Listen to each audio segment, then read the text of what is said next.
Baik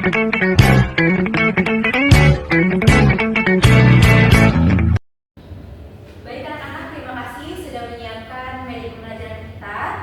Baik, untuk itu Ibu mulai untuk pembelajaran hari ini. Ibu buka ya. Assalamualaikum warahmatullahi wabarakatuh. Waalaikumsalam warahmatullahi wabarakatuh. Bagaimana kabarnya hari ini anak-anak? Sehat ya. Baik, untuk itu Ibu akan mengecek kehadiran anak-anak semua terlebih dahulu ya untuk Ibu data. Yang pertama ada Nurani Afifah. Setelah itu ada Khairul Fikri, ada Sylvia Aziza, Camelia Rinita Sabrina, Tio. Tidak hadir. Kemana Tio? Kantin, Bu. Di kantin. Bolos. Ya, Bu. Oh, jangan seperti itu ya anak-anak. Nanti sampaikan kepada Tio kalau ada pembelajaran Ibu dan guru-guru lainnya harus masuk ya. Baik, untuk memulai pembelajaran alangkah baiknya kita untuk berdoa terlebih dahulu. Untuk itu Ibu silakan kepada ketua kelas untuk memimpin doa. Silakan Khairul Fikri. Baik, teman-teman, sebelum kita mulai pembelajaran hari ini, mari kita berdoa menurut agama dan kepercayaan masing-masing. Berdoa dimulai. Berdoa selesai. Alhamdulillah. Terima kasih Khairul Fikri atas yang sudah memimpin doa. Baik anak-anak, untuk hari ini kita akan melanjutkan materi kita pada minggu lalu, yaitu mengenai puisi rakyat ya. Untuk kemarin kita sudah selesai untuk materi drama. Sekarang kita akan lanjutkan materi kita mengenai puisi rakyat. Sebelum itu ada yang tahu puisi rakyat itu apa? Ada yang tahu? Tidak Ibu. Oh, belum tahu. Baik, jika belum tahu, baiklah. Untuk itu kita langsung saja ya untuk materi yang pertama. Tadi kan belum pada tahu ya mengenai puisi rakyat itu apa.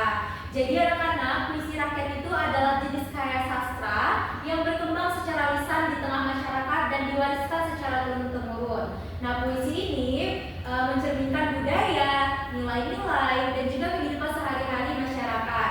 Biasanya, puisi rakyat ini memiliki bentuk yang sederhana, menggunakan bahasa yang mudah dipahami dan juga penuh dengan pesan moral. Jadi bisa dimengerti ya untuk pengertian dari puisi rakyat. Baik, untuk itu selanjutnya ada ciri-ciri puisi rakyat. Kenapa sih kita harus tahu mengenai ciri-cirinya agar kita tahu ya bisa membedakan yang mana puisi rakyat, yang mana yang bukan gitu ya. Untuk ciri-ciri puisi rakyat di sini ada beberapa. Yang pertama ada bersifat lisan. Nah, awalnya puisi rakyat ini disampaikan secara lisan sebelum kemudian ditulis.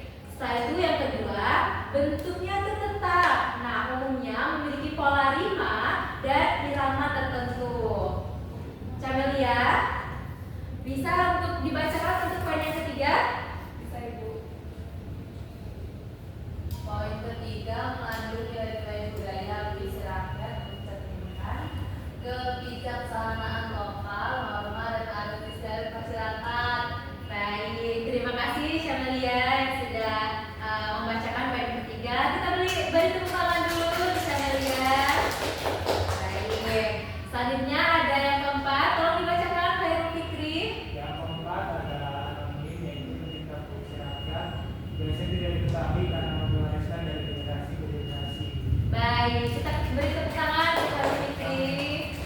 Nah, untuk yang terakhir disilakan Sylvia, bacakan. Baik, yang terakhir menggunakan bahasa lokal. Bahasanya seringkali sesuai dengan bahasa daerah setempat. Baik, kita beri tepuk tangan untuk Sylvia. Nah, itu tadi ya anak-anak untuk ciri-ciri dari puisi rakyat. Tadi ada berapa ciri-ciri puisi rakyat? 5. Bisa disebutkan? Bersifat lisan.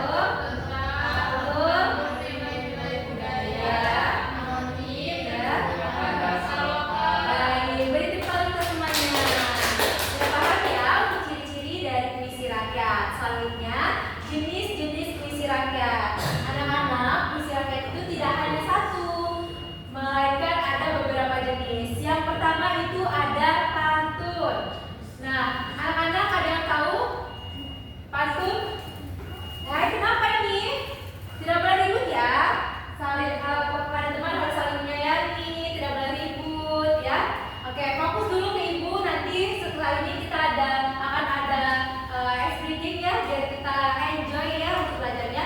Baik, perhatikan dulu ya anak-anak untuk materi kita. Selanjutnya yaitu ada pantun. Jenis-jenis puisi rakyat yang pertama.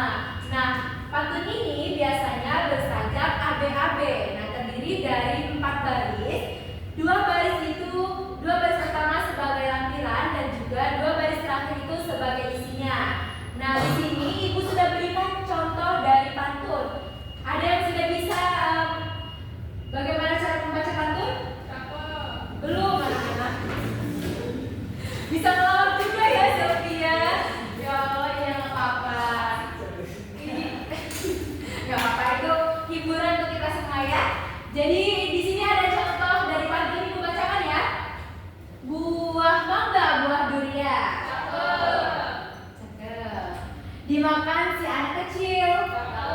Hati-hati memilih teman agar hidup tidak menyesal. Beri tepuk tangan dulu. Nah, ya. Hairul sebagai pendengar ya, Hairul bilang ke teman-temannya nggak boleh berantem ya. Baik. Udah pada mengerti anak-anak untuk pantun? Jadi untuk pantun tadi apa? Bersajak ABAB. Terus terdiri dari 4 baris, 2 baris pertama sebagai apa? Dan 2 baris terakhir sebagai Isi. baik. Sudah paham ya? Selanjutnya untuk jenis yang kedua yaitu ada gurindam. Nah, gurindam ini berisi nasihat atau petua hidup. Nah, biasanya dalam gurindam ini isinya itu nasihat-nasihat gitu ya. Selanjutnya yaitu biasanya terdiri dari 2 baris. Nah, bersajak AA gitu. Contoh dari gurindam ini ibu sudah tampilkan ya. Barang siapa mengenal Tuhan niscaya selamat segenap badan gitu ya. Nah, di dalam contoh ini tentu saja ada nasihat atau petua hidupnya gitu ya. Ada yang bisa untuk menyimpulkan apa nih nasihatnya gitu? Yang baris yang pertama itu barang siapa yang mengenal Tuhan niscaya selamat segenap badan gitu ya. Jadi untuk kita semua harus mengenal Tuhan itu dengan cara apa sih? Kita harus beribadah, kita harus dekat dengan Tuhan itu dengan cara beribadah agar apa? Agar selamat segenap badan atau selamat dunia akhirat gitu ya. Baik. Selanjutnya untuk jenis selanjutnya yang ketiga yaitu syair. Nah, untuk syair ini terdiri dari 4 baris yang bersajak A A A A. Nah, kalau tadi pantun itu bersajak A B A B, kalau di syair itu bersajaknya A A A A gitu ya. Semua baris berisi isi. Nah, kalau tadi itu pantun 2 baris berisi apa? 2 baris itu sebagai apa? Lampiran. Nah, untuk baris kedua sebagai isi. Kalau di syair semua baris itu berisi isi, jadi tidak ada lampiran ya. Nah, sudah ibu berikan contoh dari syair yaitu burung terbang di atas awan berkicau ria di pagi terang, hati gembira penuh harapan, doa dipanjat pada yang sayang gitu. Selanjutnya, nah mantra. Ada yang bisa tidak seperti itu ya coba ya. Ayo Nurani bisa minta tolong ibu untuk membacakan mantra itu apa dan contohnya. Mantra berisi ungkapan magis atau doa digunakan dalam upacara adat atau keperluan tertentu. Anak-anak tolong diperhatikan ya untuk temannya ya. Untuk contohnya bagaimana Nurani? Contohnya, Bismillah mula-mula bicara. Aku pohon, kau buah. Aku rindu, kau datang. Baik, beri tepuk tangan untuk Nurani. Nah, ini tadi anak-anak untuk mantra dan juga contohnya. Selanjutnya, nah karena tadi ibu sudah menjelaskan mengenai puisi rakyat, tadi ada apa? Ada pantun, ada gurindam, dan juga ada syair. Nah, karena tadi untuk materi kita itu untuk menyimpulkan isi pantun. Ini ibu ada 1 pantun. Siapa yang mau bacakan? Ibu boleh, Sandria,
Jangan seperti itu ya, itu benar Khairul itu tadi membacanya, tapi sebenarnya ini ada dua muridam gitu ya. Yang pertama ada pekerjaan marah jangan dibela, nanti hilang akal di kepala. Jadi kalau kita bekerja itu jangan menggunakan emosi ya, nanti apa yang ada di sini kepala kita itu bisa lupa gitu. Selanjutnya itu ada yang kedua, jika hendak mengenal orang yang berilmu, bertanya dan belajar tiadalah jemu. Jadi kalau misalnya kita ingin mengenal orang-orang yang pintar, yang memiliki ilmu yang luas, itu kita jangan malu untuk bertanya dan juga belajar, jangan patah semangat gitu ya, harus rajin belajarnya. Selanjutnya ada menyimpulkan isi syair. Ini ibu bacakan ya untuk syairnya. Hidup ibarat ombak di lautan, kadang tenang, kadang bergelombang. Berjuanglah tanpa kenal bosan, karena esok mentari akan datang. Nah, dari syair yang sudah ibu bacakan, apakah ada yang bisa menyimpulkan isinya? Ada yang bisa? Saya Bu, Boleh, silakan Rani. dari isi syair tersebut bermakna bahwa hidup ini memang berat Bu, banyak ujian, banyak rintangan, namun kita tidak boleh patah semangat, kita harus tetap semangat karena pastinya nanti akan ada hal baik yang datang. Baik, berikan tepuk tangan untuk Nurani. Nah, itu tadi anak-anak untuk isi dari syair yang sudah dibacakan oleh Nurani tadi.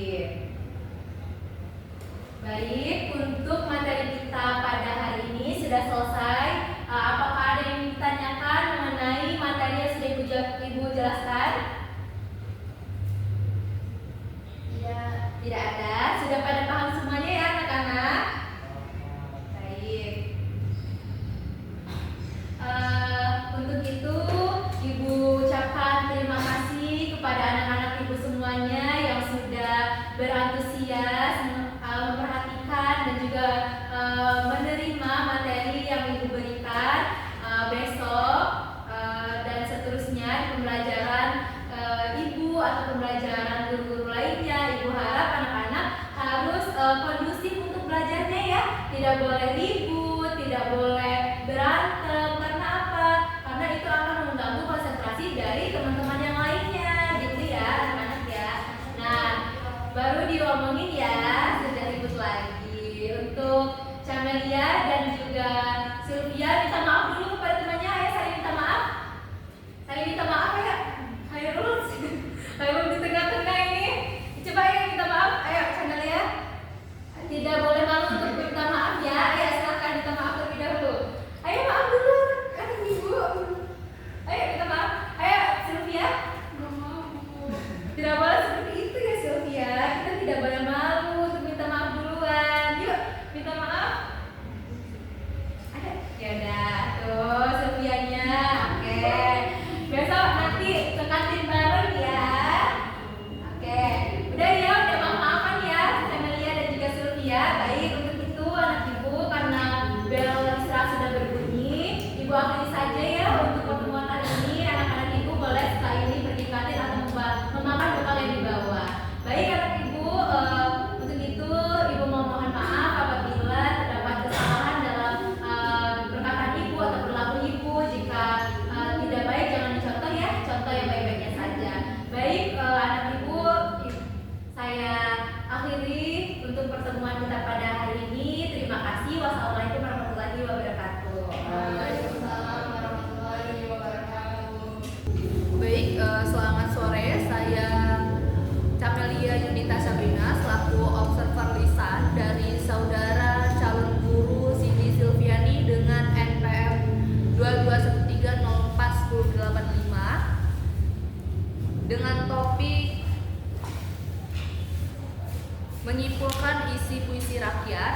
Variasi dalam gaya mengajar guru seperti suara sudah bervariasi, mulai dari nada, suara, volume, dan kecepatan berbicara juga sudah tepat.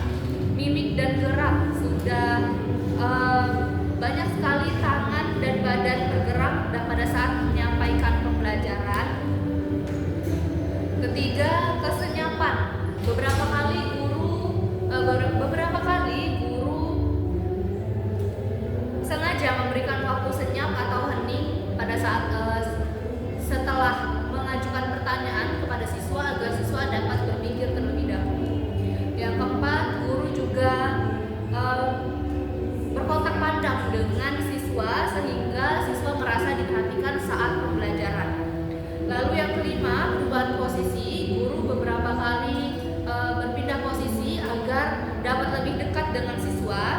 dan memusatkan beberapa butir-butir penyajian penting tentang materi yang dipelajari.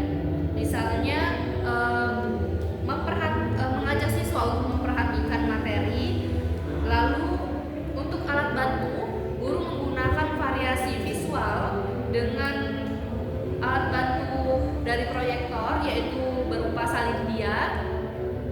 Namun memang belum menggunakan variasi aural atau suara atau rekaman, dan juga alat bantu yang dapat dipegang atau dimanipulasi dan dicoba oleh siswa. Selanjutnya, variasi pola interaksi dan kegiatan, juga guru memperkenalkan perubahan dalam pola interaksi. Misalnya pada saat sedang menerapkan pembelajaran, menggabungkan variasi pola interaksi dengan siswa yang berisik di kelas, menegur secara baik agar siswa tersebut dapat ikut terlibat aktif dalam pembelajaran. Mungkin sekian, saya akhiri. Wassalamualaikum warahmatullahi wabarakatuh.